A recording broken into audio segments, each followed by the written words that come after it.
Buenos días, profesor. Le estaré hablando sobre los monosacáridos, su definición, características, funciones y clasificación. Como definición tenemos que los monosacáridos aluden a un conjunto de moléculas vitales para el sostenimiento de la vida, porque son agentes estructurales que poseen grandes reservas de energía. Químicamente están compuestos de una sola cadena de polialcoholes con un grupo de aldehídos o cetonas y por eso es imposible que sean descompuestos en cetonas. Wikipedia los define a los monosacáridos como glúcidos sencillos que no se descomponen en compuestos más simples y que poseen estructura interna de 3 a 7 átomos de carbono. Forman parte de los carbohidratos, pero tienen hidratos de carbono simples. Además tienen las siguientes características, que son cristalizables, sólidos a temperatura ambiente, muy solubles, blancos y dulces. Los monosacáridos son carbohidratos que consisten de una sola molécula de azúcar y estos azúcares simples le dan un sabor dulce a la comida. No tienen que romperse durante la digestión ya que son lo suficientemente pequeños como para ser absorbidos y estos se absorben en el intestino delgado, donde pasan a través del revestimiento mucoso hacia el flujo sanguíneo. El nivel de dulzura y la capacidad para afectar los niveles de azúcar en la sangre varían dependiendo del tipo de monosacárido. De esta manera damos la importancia de los monosacáridos en el sistema humano y en la función de la reserva de energía.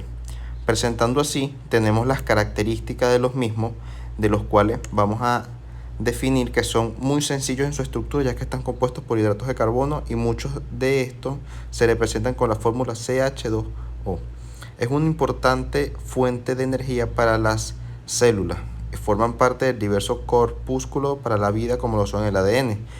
Son llamados azúcares sencillos, consisten en una sola molécula, tienen de 3 a 7 carbonos, estos se oxidan, pueden llegar a cambiar, reducen las moléculas de su composición, se clasifican de acuerdo a 3 elementos y tienen un conjunto carbonilo en sus átomos de carbono y grupos carboxilos en el resto de sus composiciones.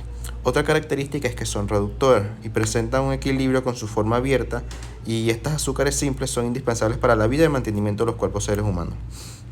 Entre las funciones principales podemos decir que los monosacáridos tienen múltiples funciones y usos por las moléculas bioquímicas que contienen y son vitales para el funcionamiento del organismo del ser humano, como lo dije anteriormente.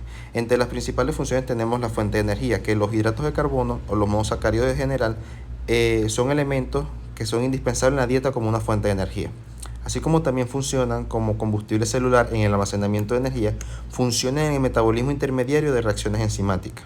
En la interacción celular pueden alcanzar a otras biomoléculas, y es decir, que las proteínas y lípidos para cumplir las funciones necesarias para la interacción celular.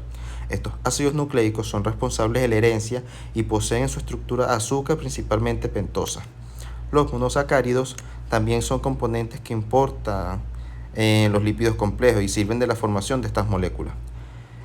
Así también experimentan muchos cambios en su estructura bioquímica, ya que sea por adición de funciones o situaciones radicales, pero aún así no deja de cumplir su función principal, que es proporcionarle al organismo estabilidad y equilibrio en cuanto a los niveles de azúcar.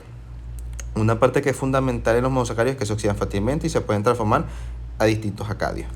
En la clasificación tenemos la clasificación según el número de átomos de carbono que contienen.